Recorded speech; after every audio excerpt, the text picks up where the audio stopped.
One of the deadliest regions for drivers and pedestrians in the entire state.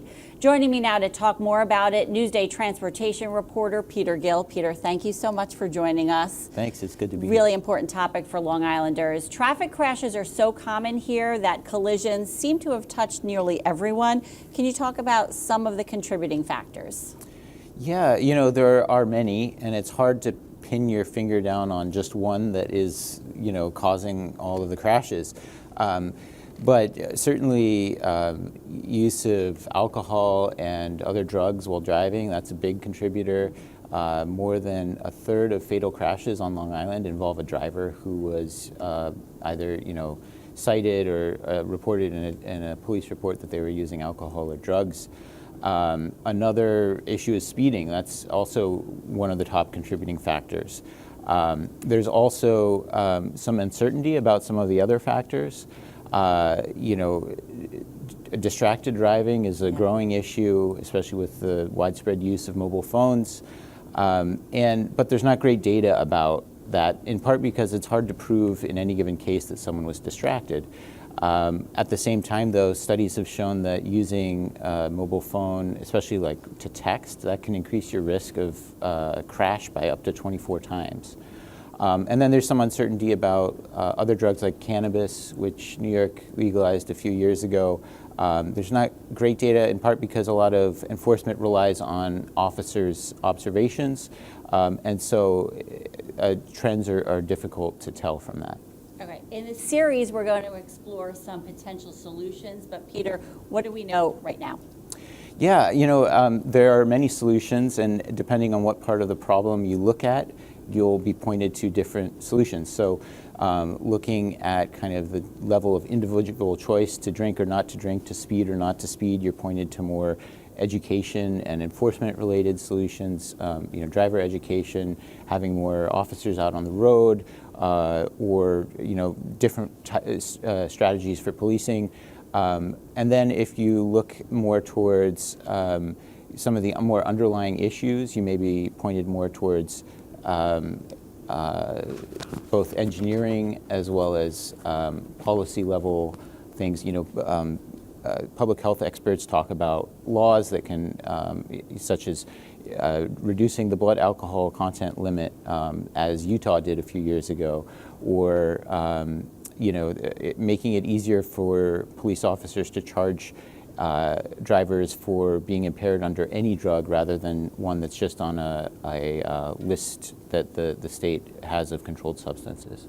Okay, Peter, we're going to come right back to you in a couple of moments. But now let's take a look at the impact a deadly crash has had on one Long Island family and the toll the dangerous roads is taking on all of us.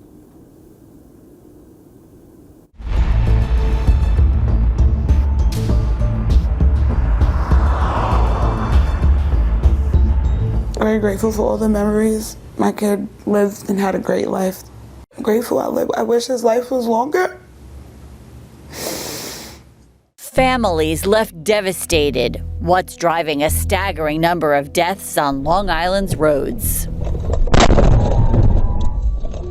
Cars like a person in here. speeding on Sunrise Highway. Thousands of lives lost and countless others changed forever. Nobody's the same. Nobody will ever be the same. More than 2,100 people were killed in traffic crashes on Long Island over the decade ending in 2023. Another 16,000 victims suffered severe injuries. Over the course of this year, Newsday will look into why our roads are so dangerous. I wouldn't wish this on my worst enemy. It's a pain that is just indescribable. Everyone cries every day.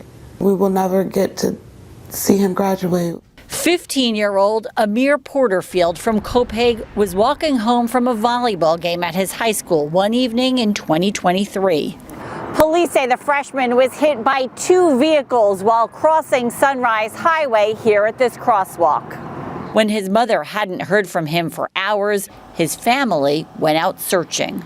When she told me that he's not answering his phone, I was really nervous. I called him right after that. My hands started sweating. My anxiety kicked in. I just seen police in the middle of the street. I just knew something bad happened. Neither driver faced charges in the crash. However, the DMV, which reviews all fatal crashes, suspended one driver's license for 90 days. Amir was the third pedestrian killed at that intersection over an 11-month period. Just the little jokes, the hugs, the kisses. I miss that. The yelling and the bickering amongst my children. My house is a little quiet these days. While the news sometimes focuses on violent crimes, it turns out 6 times as many Long Islanders were killed in traffic crashes than were murdered in 2023. And according to the CDC, for children between the ages of 5 and 19, crashes are the leading cause of accidental death. Lives are being lost, so what are we doing? When adjusted for population, our roads are among the deadliest in the state. Beyond the human cost, the financial impact is staggering. From medical bills to insurance rates, we're all affected. NYU Langone health epidemiologist Charles DiMaggio worked for the Nassau County Health Department on pedestrian safety. He says engineering changes like redesigning roads can make communities safer. You have distracted pedestrians, you have distracted drivers, you have distracted bicyclists, you know, everyone's sort of in their own little bubble and they're crashing into each other. Experts say there are things that can be done to make our roads safer, including education and enforcement to crack down on distracted driving and speeding. Engineering is probably like the silver bullet for all of these issues. And I think anyone who drives on Long Island has been exposed to some of the shortcomings of how the roads are engineered. In the coming months, we'll look at the deadliest roads, the communities most impacted, and what's being done to stop people from dying in traffic accidents. It's parents saying, this road is not safe for my kids to cross. It's family members who have been impacted by these kinds of injuries and fatalities saying this should not happen again. It's sad that it took my son, but if I have to be the person to help bring awareness to others, I'm grateful.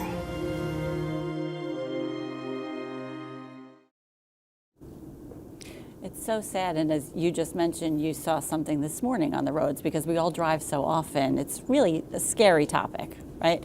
What's one other thing, if you can give us a hint, that we're going to look forward to in the series? Yeah, no, I'm excited for this series because we're talking about something that often we in the news, especially, we're guilty of this. We pay a lot of attention to the scariest risks and not necessarily the greatest risks to our lives. Things like murder or dying in an airplane crash get a lot of attention, but really the roads claim many more lives and injuries on Long Island. And to be honest, we don't have everything figured out that we're going to do in this series over the course of the year. And we're hoping to hear from readers more about their ideas of what should be done and what they're seeing on the roads. And so on every online article, there is a submission form where you, the reader, can submit your ideas. And we look forward to reading those and helping that direct our reporting over the course of the year. Great. Thank you so much for joining us, Peter. We definitely want to hear from you, our readers and our viewers. Our team of researchers created an interactive map that shows crash locations across the island from 2022 to 2024. You can see that map and read lots more on our Dangerous Roads investigation. Go to Newsday.com and click Get More below the Newsday TV video box. Thank you so much for watching.